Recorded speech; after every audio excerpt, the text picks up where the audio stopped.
नमस्कार। Desert storm से मैं विमल शर्मा। चुनाव नजदीक है, चुनाव की उल्टी गिनती शुरू हो गई है। इसी के साथ मतदाता सूचियां भी अपने अंतिम चरण में हैं। मतदाता सूचियां बनाई जा रही है। इसको लेकर पोखरण में एक बड़ी खबर सामने आई है। पोखरण में एक बीएलओ द्वारा करीब 15,000 फर्जी मतदाताओं के नाम जोड़ दिए गए हैं।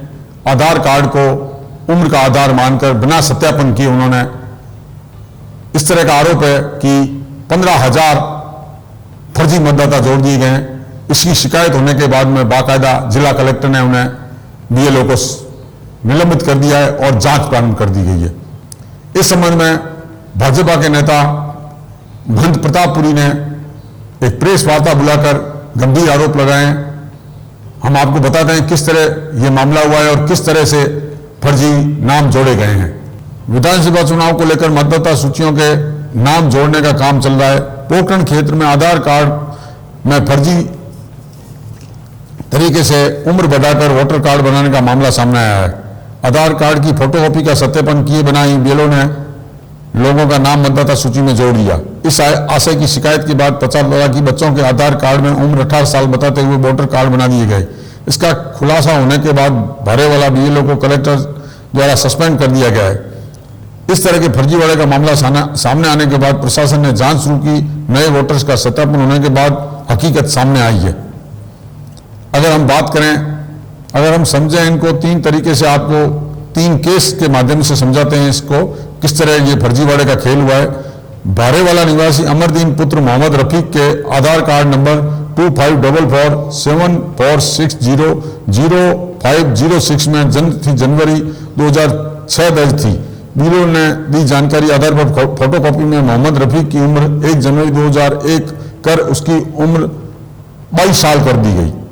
इस प्रकार से उसे फर्जी रूप से मतदाता बना दिया गया। इसी प्रकार बारेवाला निवासी अकलमंद श्री सलमा बीबी आधार नंबर 995663242202 में जन्म तिथि 1 जनवरी 2009 थी। इस हिसाब से सलमा की उम्र मात्र 14 साल ही है, लेकिन इसके बाद बीएलओ ने दी गई आधार की फोटोग्राफी में सलमा की जन्म तिथि 1 जनवरी 2004 कर दी गई।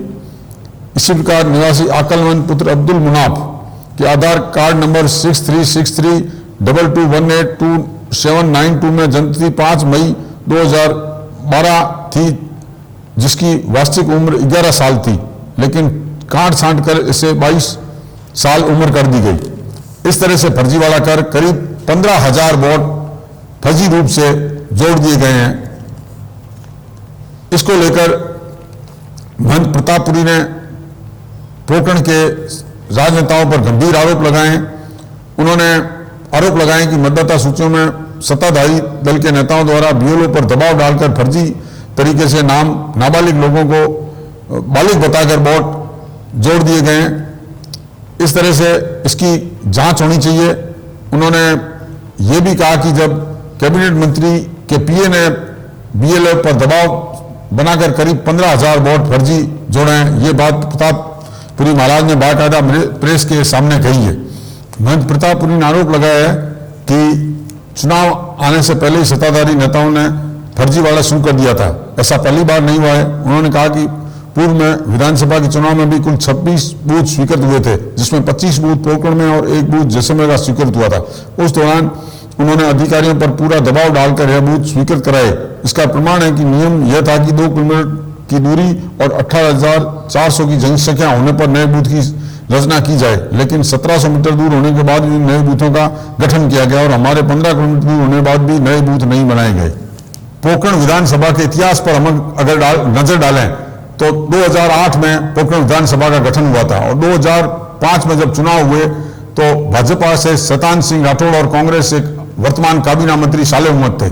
उस समय काबीना मंत्री सालेह अहमद मात्र 339 वोटों से जीते थे। उसके बाद में 2013 के जो चुनाव हुए उसमें शैतान सिंह और काबीना मंत्री सालेह अहमद आमने सामने थे, तो काबीना मंत्री करीब 35,000 वोटों से हारे थे। फिर 2018 में चुनाव आए तो महंत प्रतापपुरी और काबीना मंत्री सालेह अहमद आमने सामने थे। तो इस दरमियान महंत प्रतापपुरी मात्र 899 वोटों से हारे थे। तो आप इससे अंदाजा लगाया जा सकता है कि पोकरण में जब हार होती है तो कितने अधिक मतों से होती है, और कांग्रेस की जब जीत होती है या काबीना मंत्री जब जीते हैं, जब मात्र 1000 से भी कम वोटों में, एक बार 500 से कम वोट में, एक बार 1000 से कम वोटों में वो जीते हैं। इस तरह का आरोप कई बार लगे हैं कि वहां फर्जी मतदाता जोड़े जाते रहे समय समय पर, और इसी का परिणाम है कि जब चुनाव में काबीना मंत्री बहुत कम वोटों से जीत पाते हैं, और जब हार होती है तो 35,000 से ऊपर की हार होती है। पिछले लोकसभा चुनाव और पिछले विधानसभा चुनाव में हमने एक सर्वे किया था जिसमें पोकरण के ऐसे 30 बूथ थे जिन बूथों पर विधानसभा चुनाव में, जिसमें काबीना मंत्री सालेमन ने चुनाव लड़ा था, 99 से 100% मतदान हुआ था। और उन्हीं 30 बूथों पर जब लोकसभा के चुनाव हुए, जब केंद्रीय जल शक्ति मंत्री गजेंद्र सिंह और वैभव गहलोत आमने सामने थे, उस समय उन 30 बूथों पर जो पूर्ण रूप से अल्पसंख्यक मुसलमानों के बूथ थे, उन पर 70 से 72% मतदान हुआ था। तो ये जो 30% मतदान का असर पड़ा, 28%, 30% मतदान का जो असर था, वो निश्चित रूप से ये दर्शाता था कि ये फर्जी मतदाता हैं। मगर इसकी जांच उस समय भी नहीं की गई थी, और जांच अब भी नहीं हो रही है। सत्ताधारी दल को अगर इस तरह से भाजपा दबाव बनाती है तो निश्चित रूप से जांच करनी पड़ेगी, और जांच नहीं करेंगे तो आंदोलन की राह भी, अगर भारतीय जनता पार्टी चाहेगी तो उठाना चाहेगी, तो आंदोलन की राह भी ले सकती है। क्योंकि जिस तरह से फर्जीवाड़ा सामने आया है और जिस तरह से फर्जीवाड़ा किया जा रहा है, उससे निष्पक्ष चुनाव होने की संभावना कम है। डेजर्ट स्टॉर्म के लिए अब तक के लिए इतना ही। धन्यवाद। जय भारत।